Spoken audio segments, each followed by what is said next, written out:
A message popped up in the chat.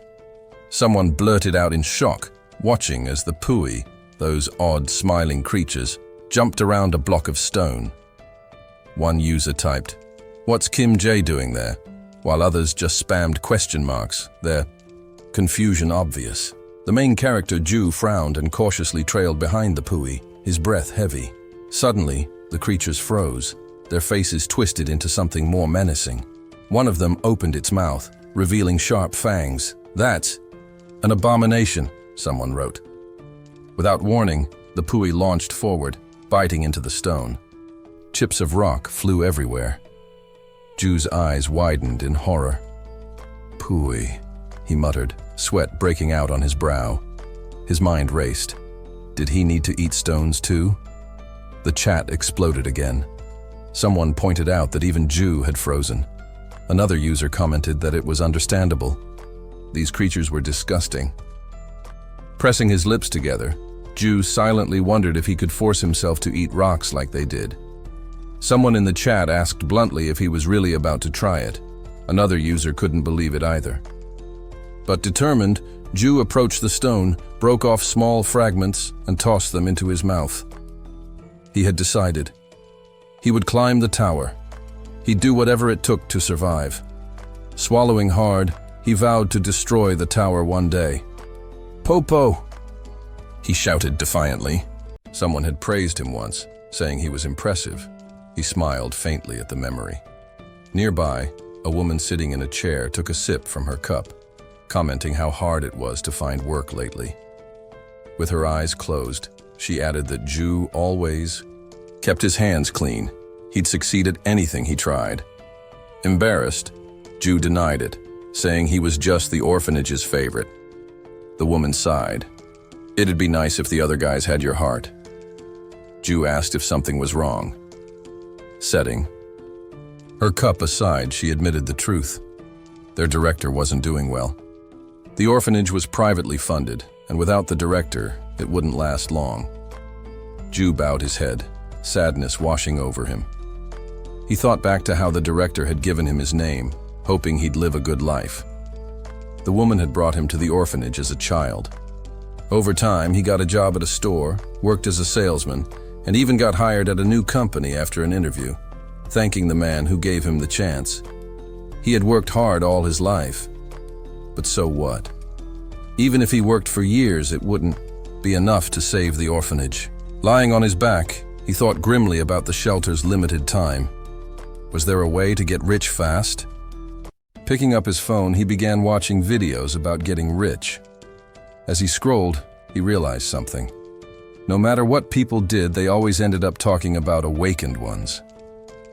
Curious, he clicked on a video about someone's first income as an awakened one. The host turned to two awakened who had conquered the tower. "What changed most in your life after coming back?" he asked. One of the men smiled. "Honestly, drinking. It might sound arrogant, but money doesn't lie." "Oh." Stared at the screen, thinking about how awakened raked in money like that man said. The interview went on, and someone asked about the Pui. Intrigued, Ju wondered the same. What were Pui exactly? His mind drifted to the past. Years ago, a tower appeared. It randomly selected people. He remembered a girl disappearing into a portal. The tower pulled people in, and only a few ever returned. No one knew what happened inside, because those who made it back refused to talk. He recalled one injured man hiding his face and declining interviews. The people who returned were called awakened. Their bodies contained mana, which advanced human technology, things like magic engineering, which shouldn't exist but did thanks to them. Companies swarmed awakened, offering massive salaries. They were living energy sources. Closing his eyes, Ju admitted it. He envied them. If only there was a portal nearby. Suddenly, his phone buzzed. His name flashed across the screen. Sitting upright, he blinked in confusion. What is this? More notifications flooded in. He'd entered the first floor, cleared it, earned rewards. Another said he reached the 6th floor, the 13th. His subscriber count hit a milestone. One notification even claimed he had 527 items in a library. Covered in sweat, Ju stared in shock. What are these files? Panicking, he assumed he'd been hacked and tried to delete everything, but accidentally hit the zoom button instead. His stomach dropped. Maybe it was malware. He reached to turn off the phone, but before he could, a voice echoed from the speaker. "Are you streaming?" Ju froze. The voice kept speaking, mentioning work. Notifications popped into the chat. "You don't need to go to work anymore. This is your job now." His face appeared in the video. Stunned, Ju whispered, "Is that me?" He watched as he fought monsters, first with a sword and shield, then with an axe. He didn't remember any of it. In the footage, he climbed a rock and stared out across the land. Suddenly, a Pui jumped up. Ju recognized it instantly. Was this the Pui from that interview? A system window appeared. Pui, consuming rock with strong teeth. Ju rubbed his chin. What kind of interface is this? There were more windows too, like the one that popped up when he opened a chest. Reward, easy difficulty, 110 coins, he realized now. The video showed him conquering the tower, in the future. No one ever spoke of the tower. No strategies existed. But now, Ju had all of it. And it's only mine, he thought. Later, he went to a gym to start training. As he registered, the receptionist pointed where to sign. Ju nodded. He wanted to be in better shape when the portal came. While exercising, another man praised his effort. Ju thanked him. At home, he kept watching the videos, jotting down notes. If I study all of them, clearing the tower will be easy. He balanced training, studying, and working at the store. He smiled as he handed a customer their product. "Would you like a bag?" He asked, already set on conquering the tower. Eventually, he quit his job to wait for the portal. He remembered turning down a promotion. His boss had looked surprised when he said he was quitting. Now, with no income, he felt pressure. "I need money." Grabbing his phone, he wondered if he'd misinterpreted everything. But shaking his head firmly, he shoved away the doubts. If he was wrong, the shelter would be doomed. The thought made him bite his lip. Later, raising his hands in frustration, he groaned. "I don't even know when the portal opens." He stretched out his shoulders to pass the time, but then a gust of wind swirled behind him. He turned. A portal had appeared, growing larger with each second. Ju's eyes widened, his mouth falling. "Open." Stepping closer, he whispered, "Is this really?" A voice beckoned him from inside. "Enter." Smiling faintly, Ju thought, even if it hadn't called, I wasn't going to run away. He approached. A system window popped up, asking him to choose a difficulty level, low, medium, or high. Rewards depended on the challenge. It's finally here, Ju thought, reaching out with a trembling hand. But instead of picking one, he clenched his fist. "Wait for me, Director," he promised silently. And then, eyes narrowed with determination, he chose hard. Ju slowly opened his eyes, his gaze settling on the rough stone walls of the cave surrounding him. A cold shiver ran through him as he quickly stood up, a frown creasing his face while uncertainty flickered in his voice.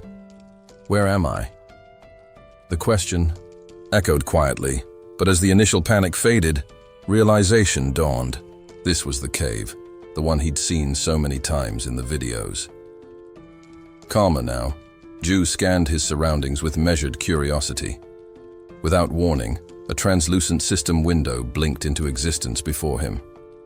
"The stream has started," it announced. His eyes narrowed. The streamer! It was him, Ju. No viewers, no subscribers, no coins.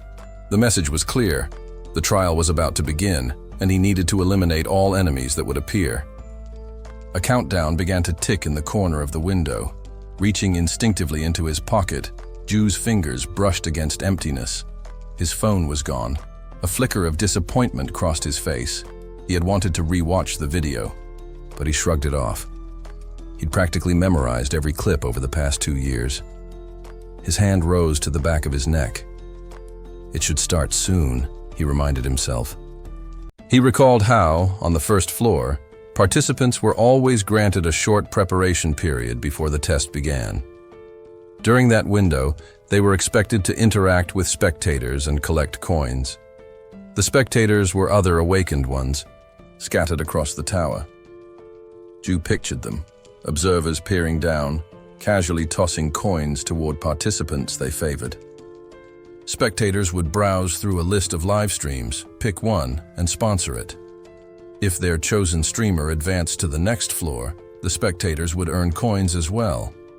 Though, truthfully, many probably just watched to pass the time. His thoughts were interrupted by a soft chime. A notification appeared. User, the love has joined the stream. Snapping to attention, Ju bowed politely. Welcome, he greeted with a formal nod. The love responded curiously, remarking she'd never seen him before and asking about his unusually polite introduction. Still, she noted to herself that Ju wasn't as timid as others she had observed. Another notification quickly followed. The love has sponsored you with 1 coin. Grinning, Ju thanked her warmly and asked if it was true he could now access the store. He tapped on the store section in the system window, eager to explore. The love expressed surprise at how quickly he'd figured it out and admitted she liked his efficiency. Pleased, Ju thanked her again. When she asked what he planned to spend the coin on, he scratched his cheek thoughtfully before admitting he'd rather save it. Better to wait and see what kind of enemies awaited him before spending it impulsively. The love smiled, calling him a decent guy, and soon after, a new notification popped up. The love has subscribed. Ju's heart lifted. A subscription this early. Fantastic. He thanked her enthusiastically, inwardly celebrating the stroke of luck. Subscriptions mattered greatly. Not only were they rare at the start, but tower rules only allowed a viewer to subscribe to 1 streamer at a time. Unsubscribing took effort, and gaining enough subscribers could unlock significant rewards down the line. The love mentioned she'd check out other streams for a while and bid him goodbye. The system notified her departure, and Ju waved cheerfully after her, confident they'd meet again. Things were off to a promising start. Turning back to his system window, he noticed his stats had already begun to climb. 15 views, 7 subscribers, and 37 coins earned. Stretching his arms, he mused aloud that just choosing the hard difficulty seemed to be drawing a lot of attention. He felt encouraged. Chat activity picked up as the countdown neared its end. Some users speculated about the nature of the challenge, hinting cryptically, but refraining from revealing specifics. Ju played along, asking naive questions deliberately, reminding himself to act clueless. Warnings appeared in chat, no spoilers. Someone reminded everyone that the admin monitored all streams and could erase anyone, streamer or viewer, for leaking sensitive information. Ju stroked his chin thoughtfully. He recalled tales of the admin, the unseen force that controlled the tower and suppressed information from spreading outside. The awakened ones didn't guard their secrets willingly. They were silenced by necessity. He imagined them lowering, their heads wary of invisible eyes. Shaking off the thought, Ju noticed the countdown approaching 0. Straightening his posture, he slapped his cheeks lightly and turned to the screen. "I'll start preparing now," he told the viewers with a nod. "I won't be able to watch the chat for a bit." He waved at them reassuringly. Surprised comments trickled in. A few users marveled that a newcomer was concerned about engaging with viewers. Just then, the love re-entered the stream, her username appearing brightly once again. Before Ju could react, the system issued the start command. Eliminate all enemies that appear. 3 glowing magic circles burst into life near a stone at the cave's center. Ju clenched his jaw, bracing himself. What's coming? He eyed the small portals cautiously, guessing they might be kobolds. But what emerged instead were three popo, small, deceptively cute creatures. They glared at him briefly, then broke into eerie grins and began hopping around. Their motion stilled as they locked eyes on him. A notification blinked. User, Sun Moon, has joined the stream. I heard someone chose hard difficulty, Sun Moon commented. His gaze flicked to the popo. 3 of them? That's suicide, he muttered before leaving the stream abruptly. Ju's smile faded as he studied the creatures carefully.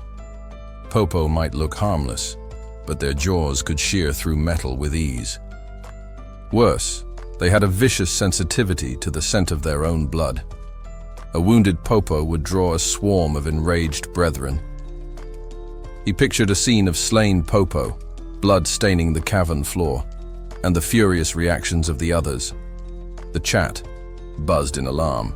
Some viewers cursed and logged out abruptly, bad memories resurfacing. Ju sighed.